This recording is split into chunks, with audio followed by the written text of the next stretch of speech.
ના એગ, ના મેંદો, ના ઓવન. જો તમને પણ કેક ખાવાનો શોખ હોય તો આ ચોકલેટ બ્રાઉની તમે પણ સરળતાથી ઘરે બનાવી શકો છો.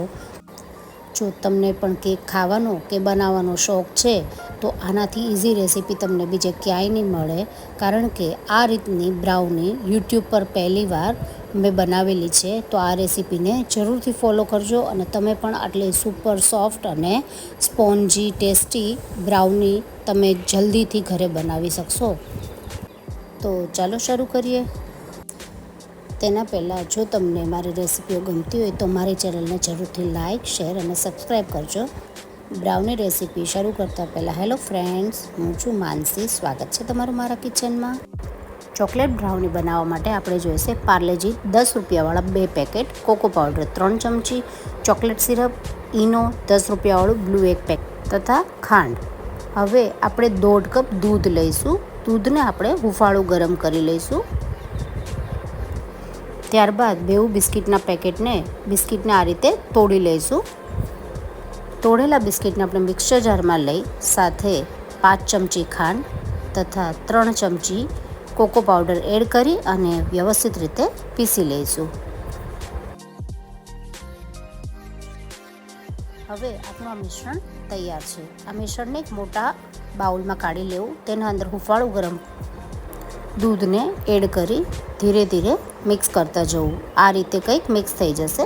ત્યારબાદ આપણે ઈનો ઉમેરીશું. ઈનોને ફોડવા માટે આપણે થોડું એટલે કે 1 થી 2 ચમચી જેટલું હુંફાળું દૂધ તેના પર રેડીશું, જેથી કરીને ઈનો સારી રીતે ફૂટી જાય. ઈનો એડ કર્યા પછી સારી રીતે મિક્સ કરી લેવું તથા એક ડીશમાં ઘી લગાવી ડીશને ગ્રીસ કરી લેવી. એક કડાઈમાં ગરમ પાણી મૂકવું. પાણી એકદમ ઉકળવા લાગે એટલે આપણે ગ્રીસ કરેલી જે ડીશ હોય છે તેના અંદર આપણું જે મિક્સચર બનાવેલું છે બ્રાઉનીનું તેને એડ કરી દેવું. મિશ્રણને ડીશમાં એડ કર્યા બાદ વ્યવસ્થિત રીતના ડીશને ટેપ કરી લેવી, જેથી કરીને અંદરના બબલ્સ હોય તે નીકળી જાય અને પ્રોપર મિશ્રણ સેટ થઈ જાય ડીશની અંદર. આ બ્રાઉનીને તમે વેનીલા આઈસ્ક્રીમ સાથે સર્વ કરી શકો છો કે એમનેમ પણ તમે ખાઈ શકો છો.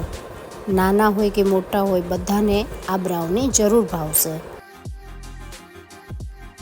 હવે આપણી ડીશ તૈયાર છે. બ્રાઉની બેક થવા માટે આપણે એક કડાઈની અંદર પાણી જે ગરમ કરેલું છે તેના અંદર આપણે ડીશને વ્યવસ્થિત રીતે આ રીતે ગોઠવીશું અને ઢાંકી અને અડધી કલાક માટે ચડવા દઈશું. તો તૈયાર છે આપણી બ્રાઉની. અડધી કલાક પછી આ રીતે ચપ્પુની મદદથી કે ટૂથપીકની મદદથી આપણે ચેક કરી લેવું. જો આ રીતે કોરી ચપ્પુ બહાર નીકળે તો સમજવું કે આપણી બ્રાઉની તૈયાર છે. મેં અહીં ચોકલેટ સિરપથી ગાર્નિશ કરેલું છે.